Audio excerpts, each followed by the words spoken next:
ఒక్కో రాష్ట్రంలో ఒక్కో రాజకీయ వ్యూహం అమలు చేయడం బీజేపీ స్టైల్.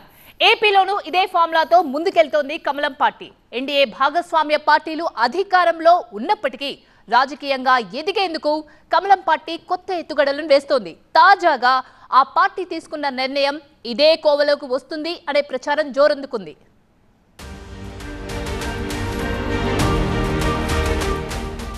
రాజకీయాల్లో ఎవరి లెక్కలు వారుకుంటాయి. ఇక ఈ విషయంలో బీజేపీ వ్యూహాలు మరింత భిన్నంగా ఉంటాయని ప్రత్యేకంగా చెప్పనవసరం లేదు. తమ మిత్రపక్షాలు అధికారంలో ఉన్న రాష్ట్రాల్లోనూ తాము రాజకీయంగా బలపడటం ఎలా అనే అంశంపై కమలనాథులు ఎప్పటికప్పుడు కొత్త ప్లాన్స్ తో ముందుకు సాగుతుంటారు. లేటెస్ట్ గా ఏపీలో బీజేపీ ఎమ్మెల్సీ అభ్యర్థిగా సోము వీర్రాజును ఎంపిక చేయడంపై సరికొత్త చర్చ మొదలైంది. వాస్తవానికి ఎమ్మెల్సీ అభ్యర్థుల రేసులో సోము వీర్రాజు మిగతా వారి కంటే వెనుకే ఉన్నారు. అయితే పార్టీ నాయకత్వం మాత్రం సోము వీర్రాజుకు ఎమ్మెల్సీ ఛాన్స్ ఇవ్వడం ద్వారా తమ రాజకీయ వ్యూహం ఏమిటనే అంశంపై ఓ క్లారిటీ. కౌశిక్, నేను పార్ట్నర్షిప్ ఫర్మ్ స్టార్ట్ చేయడం బెస్టా, ప్రైవేట్ లిమిటెడ్ కంపెనీ స్టార్ట్ చేయడం బెస్టా? ఎందుకు అంత కన్ఫ్యూజన్?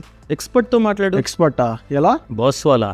బాస్ వాలా, బీ ద బాస్ చిందనే టాక్ వినిపిస్తోంది. ఏపీలో రాజ్యాధికారం సాధించే అంశంలో సామాజిక సమీకరణాలు కీలక పాత్ర పోషిస్తుంటాయి. రాష్ట్రంలో టీడీపీకి కమ్మ వర్గం, వైసీపీకి రెడ్డి వర్గం సపోర్ట్ బలంగా ఉంది. ఇక మరో కీలక వర్గమైన కాపుల మద్దతు కూడగట్టుకోవడంలో సూపర్ సక్సెస్ సాధించిన జనసేన టీడీపీ బీజేపీతో కలిసి కూటమి ఏర్పడటంలోనూ కీ రోల్ పోషించింది. ఏపీలో అధికారం దక్కించుకోవాలంటే కమ్మ రెడ్డిలకు ధీటుగా ఉండే కాపు వర్గం మద్దతు పొందాలని భావిస్తున్న కమలం పార్టీ మరోసారి ఆ దిశగా పావులు కదుపుతున్నట్టు కనిపిస్తోంది. ఈ క్రమంలోనే తాజాగా బీజేపీ కోటాలు కాపు వర్గానికి చెందిన సోము వీర్రాజుకు ఎమ్మెల్సీగా అవకాశం కల్పించింది. ఇప్పటికే జనసేన నుంచి కాపు వర్గానికి చెందిన నాగబాబుకు ఎమ్మెల్సీగా అవకాశం ఇచ్చారు పవన్ కళ్యాణ్. అయితే బీజేపీ కూడా అదే వర్గానికి చెందిన సోము వీర్రాజును మండలికి పంపడం ఆసక్తికరంగా మారింది. జనసేనతో పాటు బీజేపీ కూడా కాపు వర్గం మద్దతు కోసం భారీ ప్లాన్ వేసినట్టు తాజా పరిణామాలను బట్టి అర్థమవుతోంది.